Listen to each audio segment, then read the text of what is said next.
Rhythm ক্লাসে সবচেয়ে চুপচাপ ছিলে, কারোর সঙ্গে বেশি মেশে না।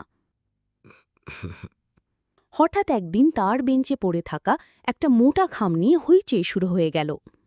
এরে, এই খামটা কই থেকে আসলো? খুল দেখি, খুল।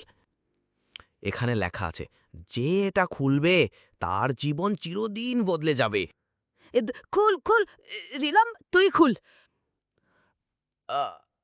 আজ থেকে তুমি আমাদের ক্লাসের শ্রেষ্ঠ বন্ধু। রিহার্সাল শুরু করো। রিহার্সাল? কিসের রিহার্সাল?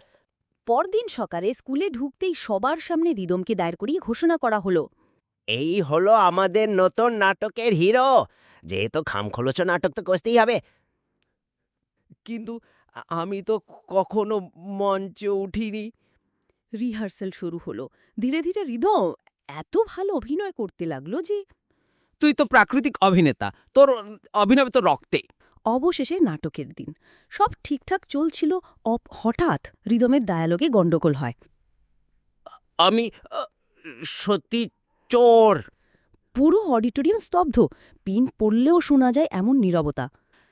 এই এই ছেলেটাই আমার লাঞ্চ বক্স চুরি করেছিল।